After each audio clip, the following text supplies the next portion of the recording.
Que el Señor te bendiga en esta hora. Hoy nos corresponde estudiar Proverbios capítulo 19, un proverbio que consta de 29 versículos, donde vamos a encontrar en estos 29 versículos enseñanzas esenciales para la vida práctica.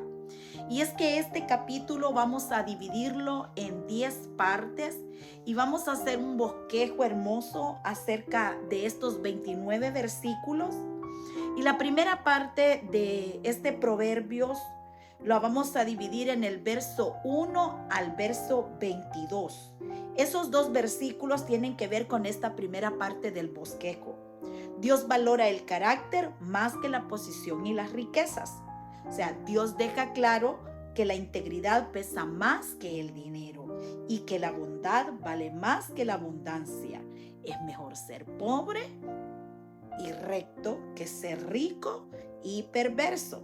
Fíjate lo que está diciendo el versículo número 1. Mejor es el pobre que camina en su integridad que el de perversos labios y fatuo.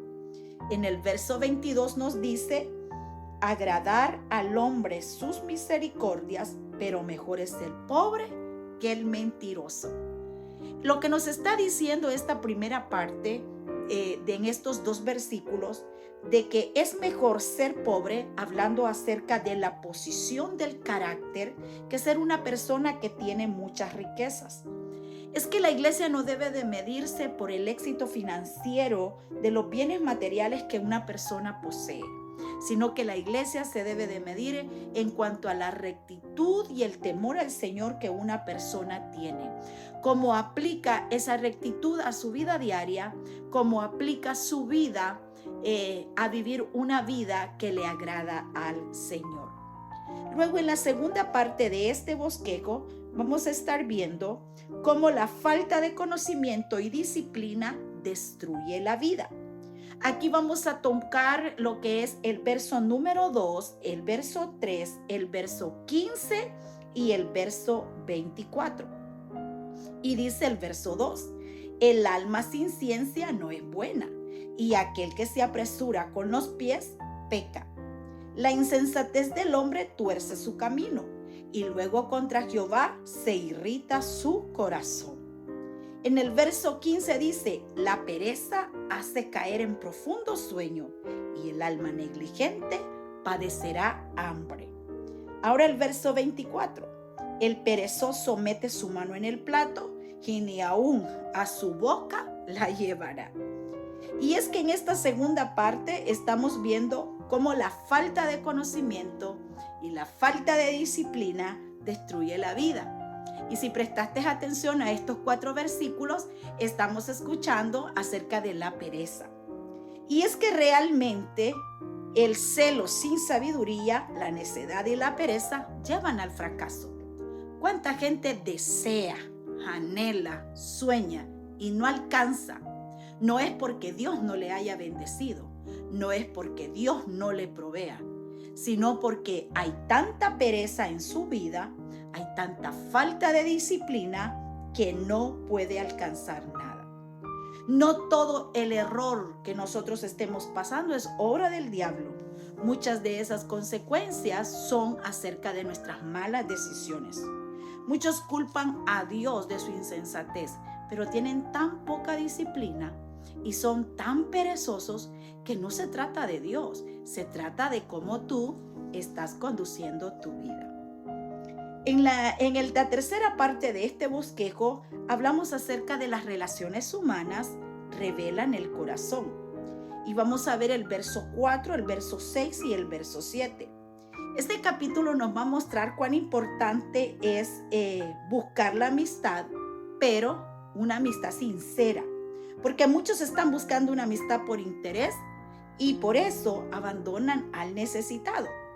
El verso 4 y el verso 6 de la palabra nos están diciendo: las riquezas traen muchos amigos, mas el pobre es apartado de su amigo. En el verso 6 dice: muchos buscan el favor del generoso, y cada uno es amigo del hombre que da. Verso 7: todos los hermanos del pobre lo aborrecen, cuanto más sus amigos alejarán de él, buscará la palabra y no la hallará. En esta tercera parte de este bosquejo, estamos viendo cómo muchas personas por interés buscan esa amistad. Y como hay personas que pueden ayudarte, entonces esos sí son tus amigos. Pero cuando una persona es pobre, a esa persona se le abandona. Las necesidades filtran las amistades verdaderas. O sea, la iglesia debe de amar al necesitado, no solamente a aquel que aporta, porque todos los miembros de una iglesia son importantes, tanto el que da como el que no da, porque somos también llamados a apoyar y a bendecir a aquella persona necesitada. No solo vamos a hacernos amigos de aquellos que tienen, aquellos que nos pueden invitar, de quienes podemos sacar favores. Nosotros tenemos que también apoyar, amar y ayudar al necesitado. Así que esta palabra nos está recordando que las relaciones humanas revelan la verdadera intención que hay en el corazón. Pregúntate si tú solo te estás juntando con personas que te pueden ayudar, que te pueden bendecir, que te pueden echar una mano, o realmente estás viendo a aquella persona necesitada donde tú vas a hacer la bendición para esa persona. Recuerda que no solo se trata de recibir, sino también de dar. En la cuarta parte de este bosquejo tenemos cómo la sabiduría se muestra en oír consejo y aceptar la corrección. Proverbios en el verso 8 y el verso 20, que nos corresponde a esta parte, nos está diciendo: el que posee entendimiento ama su alma, y el que guarda la inteligencia hallará el bien. Verso 20, escucha el consejo y recibe la corrección, para que seas sabio en tu vejez. Lo que nos está hablando estos versículos tan importantes es cómo nosotros al oír consejos tomamos ese consejo, pero a la misma vez tomamos la corrección, no nos enojamos. El sabio cuida su alma para aprender, dejándose corregir. Rechazar la corrección muchas veces produce en nosotros un dolor que nos va a causar el día de mañana. Un creyente bíblico no se ofende cuando se le corrige, sino que toma esa corrección como una oportunidad para poder crecer y para poder superar todas aquellas malas cosas que quizás él no ha visto, pero que otras personas pudieron ver en él. Así que esa sabiduría se demuestra cuando nosotros escuchamos consejo. Cuando tú abres tus oídos para oír que alguien te está aconsejando y a la misma vez aceptas esa corrección, eso te hace crecer como persona. Es que todos necesitamos del consejo de alguien más y muchas veces necesitamos la corrección. Necesitamos que nos peguen un jaloncito de oreja, no porque nos odian, sino porque nos aman. Porque las personas que están a nuestro alrededor, nuestros líderes, nuestros amigos, nuestros compañeros, muchas veces ven cosas que nosotros mismos no somos capaces de ver de nuestras acciones. Y a veces un consejo, una corrección, no es para dañar, sino que es para ayudarte a que tú puedas crecer como persona. Así que la sabiduría se demuestra cuando nosotros oímos. Esos oídos están abiertos ante cualquier consejo o quizás corrección que llegue a tu vida. En la quinta parte de este bosquejo nos habla acerca del dominio propio y el perdón, cómo refleja la madurez espiritual. Fíjate, vamos a ir al verso 11 y al verso 19 de este Proverbios, que nos dice: la cordura del hombre detiene su furor y su honra es pasar por alto la ofensa, hablando acerca del perdón. Y también, además del verso 11 de este bosquejo, también tenemos el verso 19, que nos está diciendo: el de grande ira llevará la pena, y si usa de violencias añadirá nuevos males. O sea, la gente que se enoja trae problemas, pero aquel que pasa por alto la ofensa es una persona sabia. Y es que realmente en este punto es importante notar cómo nosotros debemos de saber que el dominio propio, o sea, cuando estamos enojados, nosotros tenemos que aprender a callar, a respirar o apartarnos del problema. Y esa es sabiduría, usar ese dominio propio. Y a la misma vez, lo que nos habla de la madurez espiritual es el perdón. Sé que el perdón no es fácil. Es que el perdón trae pesadez al alma. Perdón, la falta de perdón trae pesadez al alma. La herida, el daño que nos hicieron, muchas veces nosotros cargamos con un montón de cosas en nuestro corazón que no son nada buenas. Pero la palabra del Señor nos está hablando cómo cuando nosotros perdonamos, esto viene y refleja esa madurez que nosotros tenemos. Y a la misma vez el enojo, tú no te dejas guiar por el enojo, porque hay gente que enojada hace unas cosas que son locura. Por eso es necesario el dominio propio. Por eso uno de los frutos del Espíritu es el dominio, es la templanza, es el equilibrio. No todo te tiene que desequilibrar. Tú tienes que saber que tienes que aprender a autosostenerte ante cualquier circunstancia que te está pasando. En la sexta parte de este bosquejo, hablamos cómo la familia es una responsabilidad espiritual. Y vamos a ver el verso 13, el verso 14, 18 y 26. Y dice en el verso 13, dolores para su padre el hijo necio, y gotera continua la contienda de la mujer. Hijos y esposa.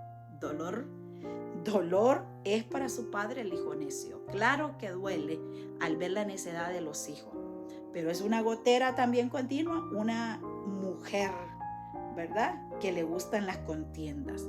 La casa y la riqueza son herencia de los padres, mas de Jehová la mujer prudente. Hablando del verso 14. Pero también vamos a ir al verso 18 y al verso 16. Y nos está diciendo, castiga a tu hijo en tanto que haya esperanza, mas no se apresure tu alma para destruirlo. Nos dice ese verso 18. Pero también nos está hablando, además de ese verso 18, nos está hablando la palabra del Señor acerca del verso 26. Y estamos uniendo estos 4 versículos para que tú entiendas cómo la familia es responsabilidad, es una gran responsabilidad espiritual. Verso 26. El que le roba a su padre y ahuyenta a su madre es hijo que causa vergüenza y acarrea oprobio. Entonces, la familia como responsabilidad espiritual habla sobre la corrección temprana con misericordia y no con crueldad. Los padres que no corrigen a sus hijos más adelante van a tener problemas porque sus hijos se van a criar de una manera sin límites. Y a la misma vez la esposa dice que es una gotera continua, como cuando está la lluvia y está gota que gota que gota. Así muchas veces esa mujer que hace contienda, esa mujer que pelea por todo. Pero es herencia de Jehová aquella mujer prudente que ha sido, ¿verdad? Que está ahí en su casa, que es una mujer sabia. Esa es una herencia del Señor, porque también las esposas somos bendición para nuestros esposos. En la séptima parte de este bosquejo, nosotros encontramos cómo Dios se identifica con el hombre pobre y necesitado. Es que Dios tiene misericordia y no solamente está pensando en los que tienen, sino también en los que no tienen. Por eso cuando nosotros ayudamos al pobre es considerado como lo que nosotros le estamos prestando al Señor. Y te quiero llevar al verso 17 de este capítulo 19. A Jehová presta el que da al pobre, y el bien que ha hecho se lo volverá a pagar. No es a la persona pobre quien tú le das, sino que el texto está diciendo, a Jehová presta. Y Jehová sí sabe devolver el préstamo y lo sabe devolver con mucha abundancia. Por eso está diciendo este verso, a Jehová presta el que da al pobre, y el bien que ha hecho se lo volverá a pagar.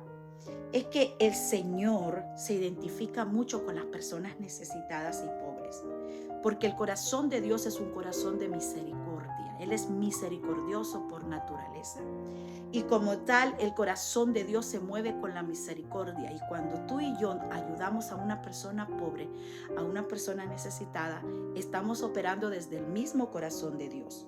Porque es que la generosidad es una semilla que Dios mismo dice, voy a recompensar. ¿Por qué? Porque Dios está tomando como que si esto fuese un préstamo personal, el cual Dios va a pagar cuando tú ayudas a una persona necesitada.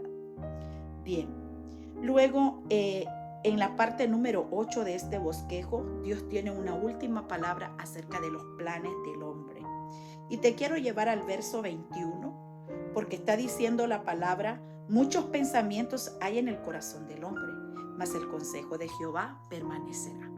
El hombre puede pensar muchas cosas, pero cuando Dios aconseja, esa es la palabra correcta. ¿Por qué? Porque cuando hablamos del Señor, el Señor es el que tiene cuidado de cada plan que nosotros hacemos. El ser humano planea, pero Dios es el que gobierna el resultado. La soberanía del Señor está por encima de cualquier agenda humana.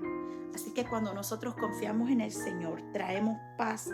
Cuando Dios comienza a cambiar los planes, también pone paz en tu corazón, porque no es tus planes, sino los planes de Dios en ti.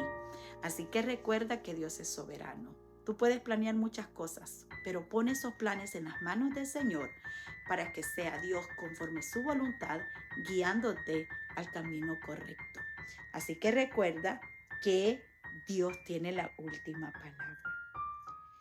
En la 9ª parte de este bosquejo tenemos que el temor de Jehová es la base de una vida plena. Proverbios 19:23. El temor de Jehová produce vida, seguridad y descanso. El que teme al Señor está confiado, no está atormentado, porque la verdadera paz no viene de las circunstancias, sino de honrar al Señor. Aquí nosotros vemos lo que nos está hablando, cómo el Señor nos trae seguridad y nos trae descanso, a pesar que estemos pasando momentos difíciles en nuestra vida. Y en la última parte de este bosquejo, Dios garantiza justicia para el escarnecedor, hablando de aquella persona que hace las cosas mal, el mentiroso, el que se burla, el que hace el menosprecio. Dios dará su recompensa. Y para ello vamos a leer el versículo 5 y el versículo 9. Y luego vamos a leer el versículo 28 y 29. Verso 5. El testigo falso no quedará sin castigo, y el que habla mentiras no escapará. Luego el verso 9 dice que el testigo falso no quedará sin castigo, y el que habla mentiras perecerá. Ahora vamos al verso 28 y 29. El testigo perverso se burlará del juicio, y la boca de los impíos encubrirá la iniquidad. Preparados están juicios para los escarnecedores y azotes para las espaldas de los necios. O sea, lo que nos está diciendo es que el castigo está preparado para aquella persona escarnecedora, para aquella persona que le gusta mentir, la que se burla, la que menosprecia, toda aquella persona que no camina en la justicia. Piensan que van a quedar impunes. Dice, no, ya está preparado el castigo. Dios puede tardar, pero Dios no ignora la injusticia. El creyente debe de aprender a amar y temerle al juicio del Señor.